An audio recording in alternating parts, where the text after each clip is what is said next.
여러분 안녕하십니까? TV 속 서울신문입니다. 67주년 광복절을 전후로 한일 관계가 뜨겁게 달아오르고 있습니다. 헌정 사상 최초로 대통령이 독도를 방문했고 일본을 꺾은 올림픽 축구 국가대표팀은 독도 세리머니를 했죠. 이명박 대통령도 연일 강경 발언을 쏟아내고 있습니다. 사실 좀 통쾌하긴 합니다. 하지만 외교 결례라는 지적을 받고 있죠. 그 의도가 명확하지도 또 일관되지도 않아서인데요. 한일 관계를 적대적으로 만들 생각이 아니라면 언행에 조금 더 신중을 기해야 한다는 목소리에 귀를 기울여야 할 겁니다. 한 주간의 이슈를 만나보는 톡톡 SNS로 TV 속 서울신문 시작합니다.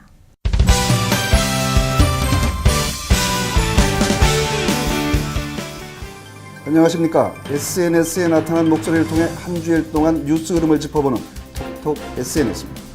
이번 주에는 한일 갈등, 박정우 세리머니 등이 주요 이슈가 됐습니다.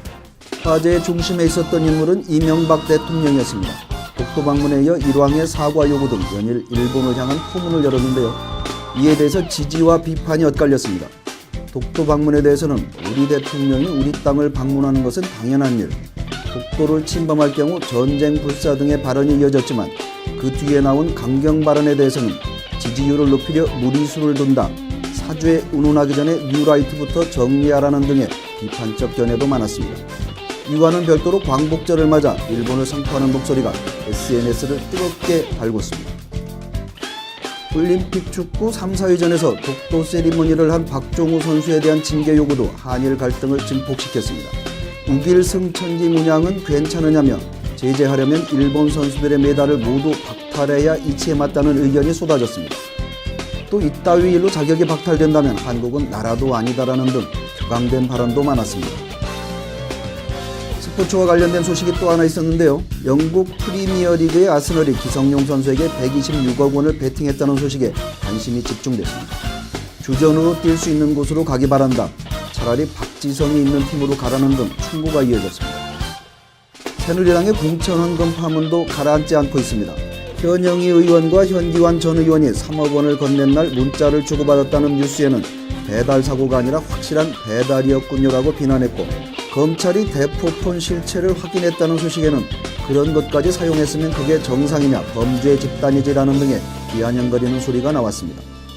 그 밖에도 새누리당 박근혜 대선 경선 후보의 고 유경수 여사 추도식 발언, 안철수 원장의 행보, 자영업자들이 위기 속에 있다는 뉴스와 중부지역 폭우 등이 SNS의 주요 이슈가 됐습니다. 국제 곡물값 상승에 따른 물가 상승을 에그플레이션이라고 하죠. 이 에그플레이션이 이미 우리 식탁을 덮쳤다고 하는데요.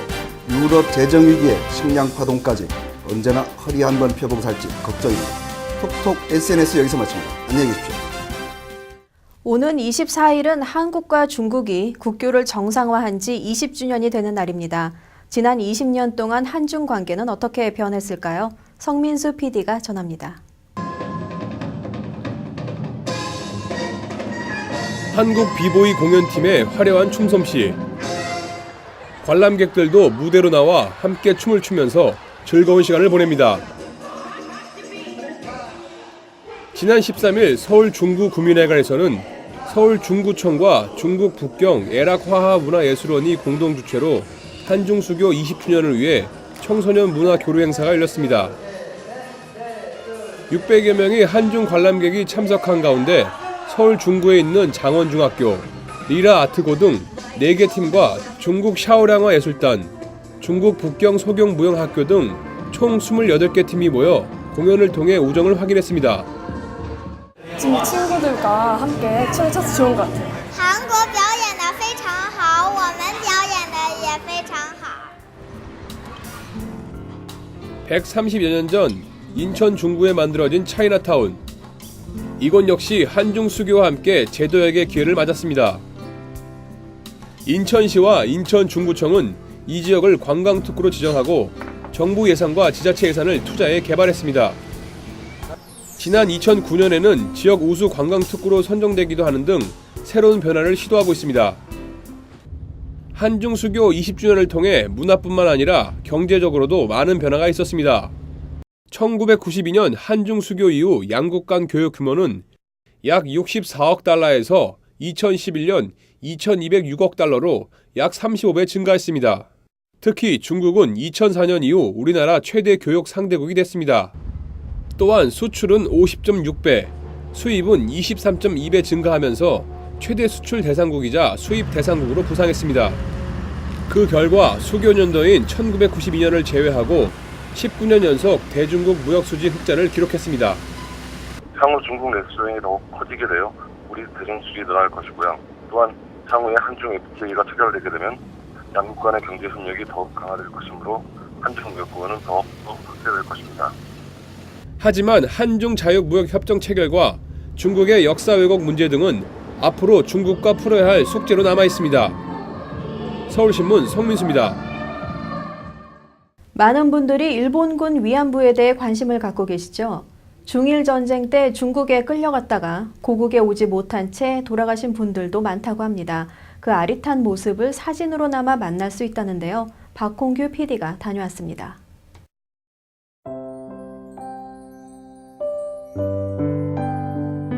눈가에 깊게 패인 주름살, 글썽이는 눈망울, 겹겹이 풀리지 않는 한이 서린 모습. 이들은 중일전쟁 시 낯선 중국으로 끌려가 고국으로 돌아오지 못하고 평생 일본군 위안부라는 낙인과 함께 외롭게 타국에서 세상을 떠난 한국인들입니다. 고 박대임 할머니, 1934년 22살 때 위안부로 차출돼 1957년 중국에서 받은 외국인 거류증을 평생 소중히 간직하다 5년 전 작고했습니다. 이 서류는 자신을 증명할 수 있는 유일한 것이었습니다. 2001년부터 중국에 남은 일본군 위안부 할머니들의 사진을 찍어온 안세용 작가의 사진전 겹겹 중국에 남겨진 조선인 일본군 위안부 할머니들이 지난 7일부터 종로구 통이동 류가온 갤러리에서 열리고 있습니다. 전시회는 중국 흑룡강, 연변, 북경, 산둥반도 등에서 숨죽인 채 살아가고 있는 할머니들의 사진 35점을 볼 수 있습니다. 영길에 사시는 할머니인데 영길 중에도 시골 쪽에 사시는 할머니인데 제가 가기 2, 3일 전에 하혈을 하시고 쓰러지셔갖고 어떤 의사도 돈이 없으니까 의사도 못 모셔오시고 혼자 계시더라고요. 그래서 제가 급히 주변 동네 의사를 불러다가 그 링거를 막기 위해서 좀 할머니가 좀 고통스러워하는 그런 모습입니다. 할머니들의 고통과 한들을 알면서 그거를 많은 사람들에게 알려야겠다는 생각에 사진전을 열게 됐습니다.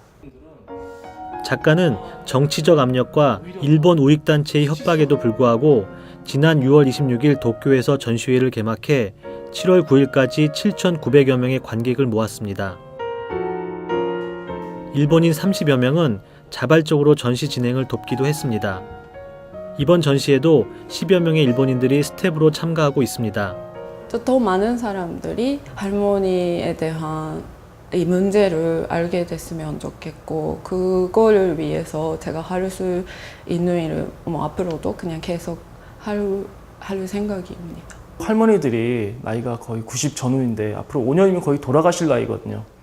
그러면 이 할머니 돌아가시면 이 할머니들에 대한 역사, 어떤 아픔의 역사는 영원히 묻히고 말 것인데 많은 분들이 이 할머니들을 기억하고 그리고 이 할머니들을 위해서 한을 풀어드리기 위해서 많은 분들이 직접적으로 실천할 수 있는 계기가 됐으면 좋겠습니다.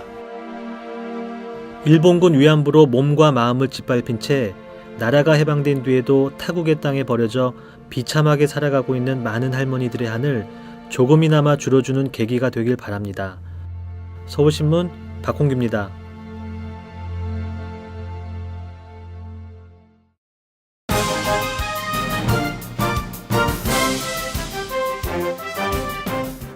지자체장 릴레이 인터뷰. 오늘은 유덕열 서울 동대문 구청장을 만났습니다. 동대문구를 복지가 잘 갖춰진 곳으로 만들고 싶다고 말했는데요. 유 구청장의 계획 들어보시죠.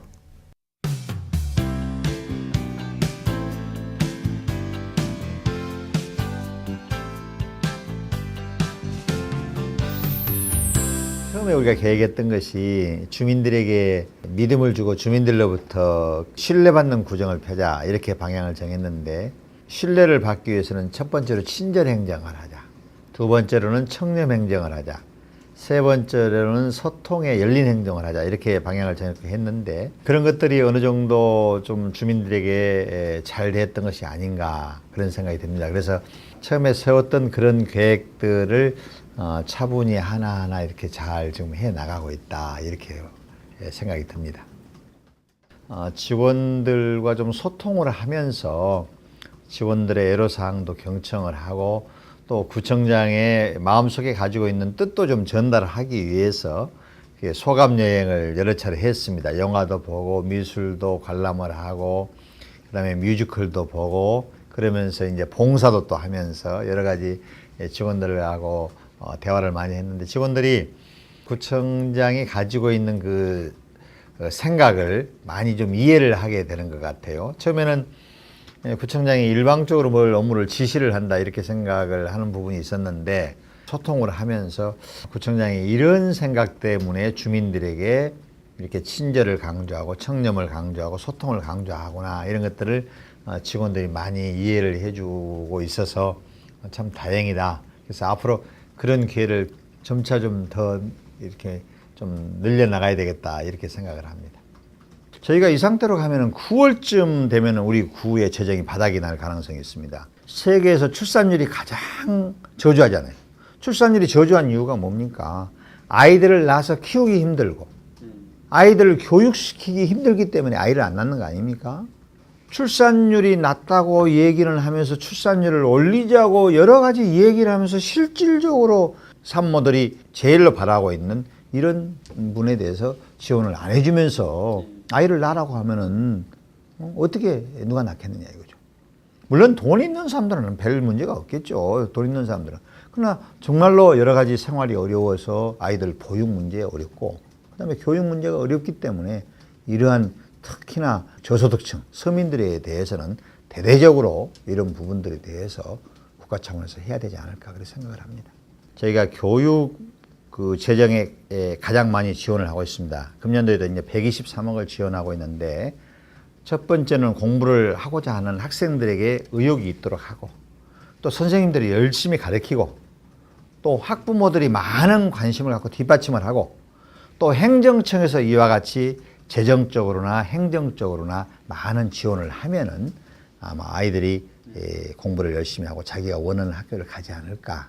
이렇게 하면은 그것이 바로 우리 동대문 구민들의 행복과 직결되는 것이 아닌가. 그리고 그것은 먼 훗날 우리 국가의 장래를 위해서도 대단히 발전적이고 좋은 것이 아닌가. 이렇게 생각을 해서 그 분야에 저희가 열심히 노력을 하고 있습니다. 우선 우리 동대문에 이제 장애인들이 1급부터 6급까지 장애인 등록된 장애인이 16,000명입니다. 이런 장애인들에 대해서 자활 의지를 키워줄 수 있는 상징적인 장애인 센터를 하나 좀 잘 만들어야 되겠다 이렇게 생각을 하고 있습니다. 그래서 장애인들이 와서 회의도 하고 나와서 일자리도 보고 또 늘 같이 회합도 하고 이런 여러 가지 그런 장애인 센터를 하나 만들어야 되겠다 그런 생각이고 두 번째로는 저희 관내에 소극장하고 중극장이 들어갈 수 있도록 한 200~300석 정도 들어가는 소극장 한 700~800석 들어가는 이제 중단위 중극장 정도 대강당 한 뭐 1,500석, 2,000석 이런 정도는 못하지만은 그래서 그런 정도의 문화예술회관을 하나 마련해서 우리 구민들이 언제든지 와서 저렴한 가격으로 영화도 한 편 볼 수 있고 연극도 한 편 볼 수 있고 뮤지컬도 볼 수 있고 이렇게 휴식 공간을 하나 좀 장안동 지역에 만들려고 좀 준비를 하고 있습니다. 이제 그게 하려고 보니까 돈이 한 700~800억 정도 소요가 될 것 같은데 우리 구 재정으로서는 이제 그게 좀 어려운 입장이어서 민간 자본을 좀 끌어들여서 좀 같이 상의를 해가지고 임기 중에 한번 해볼까 이렇게 좀 추진 단계에 있어서 아마 빨리 진행되면은 아마 금년 안에 착공이 시작이 될 수 있지 않을까 이렇게 지금 생각을 해봅니다. 선거 때 공약을 했으니까 성실하게 공약을 잘 지켜서 동대문 구민들이 역시 유동열을 구청장으로 뽑았더니 성실하게 일을 잘했구나, 믿을만 하구나, 친절과 청렴한 그런 구정을 이끌었구나 하는 평가를 받도록 최선을 다해서 마지막 임기를 아주 노력을 하도록 그렇게 하겠습니다. 2012년 런던 올림픽에 출전한 우리 선수들이 목표를 초과 달성하고 귀국했습니다. 원정 올림픽 사상 최고 순위라고 하죠. 메달의 색깔을 떠나서 모든 경기에서 혼신의 힘을 다해준 우리 선수들에게 박수를 보냅니다. 오늘 TV 속 서울신문은 그 당당한 모습으로 마무리하겠습니다. 시청해주신 여러분 감사합니다. 안녕히 계십시오.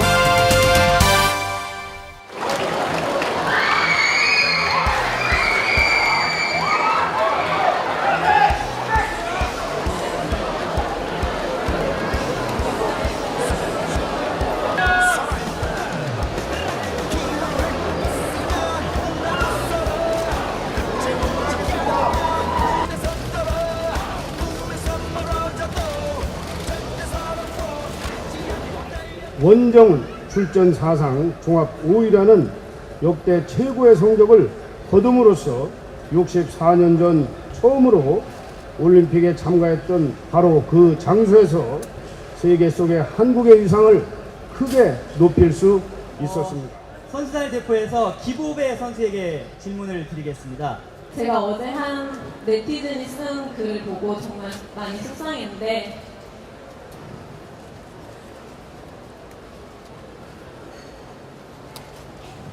제 개인전 금메달 운이 좋았다 뭐 그런 말이 되게 많았어요.